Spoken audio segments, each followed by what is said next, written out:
On se retrouve donc pour cette revue de presse de l'économie.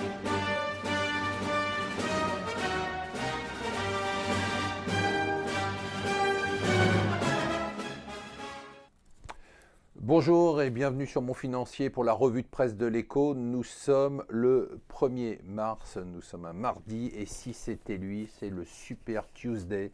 Ça y est, c'est ce soir qu'on devrait avoir quand même une image plus claire du paysage pour les élections américaines. Hillary Clinton espère qu'elle va mettre définitivement Bernie Sanders dans les cordes. Et du côté républicain, eh bien, l'establishment républicain prie pour que Trump soit bloqué par Rubio. Ils ont mis toutes leurs forces derrière Rubio pour bloquer Trump. Trump pourrait voir ce soir sa consécration. En tout cas, ça sera très important. Deux nouvelles importantes dans le Financial Times en première page. La première, c'est que l'Argentine est sortie de 15 ans de blocage. Elle va pouvoir revenir sur les marchés. Elle a signé hier, après 15 ans de blocage, un accord avec les fonds vautours sur sa dette. Ça y est, c'est fini. Elle rembourse définitivement les reliquats de sa dette en versant plus de 4 milliards de dollars et elle va pouvoir à nouveau emprunter sur les marchés. L'autre nouvelle, c'est la Chine. La Chine, vous savez, alors au G20, ils ont dit, globalement, on s'est mis d'accord sur un truc, c'est que les banques centrales ne devaient pas tout faire, il fallait que ce soit le pouvoir politique qui intervienne.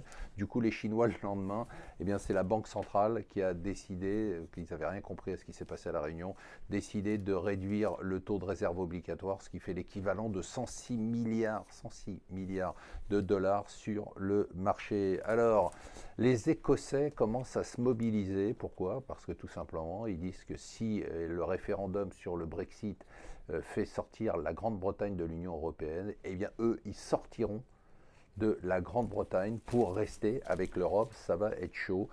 Il ne lâchera pas le morceau, c'est Vincent Bolloré, puisque le conseil d'administration a dit que son offre n'était pas assez généreuse, eh bien il l'a relevé de 20%, l'offre sur Gameloft. Il veut définitivement acquérir cette société et surtout, c'est un billard à trois bandes, il vise Ubisoft, l'autre société de la famille derrière. Alors il faut savoir que Vivendi a déjà 30% du capital, il lui manque que 20% pour avoir le contrôle. Vous allez bientôt pouvoir vous acheter des toilettes à Londres, puisque le prix de l'immobilier, entre le prix du sterling qui a baissé et le prix de l'immobilier d'après le Wall Street Journal qui devrait baisser le mois prochain, vous deviez avoir des toutes petites toilettes, vous aurez des grandes toilettes grâce à la baisse des prix à Londres.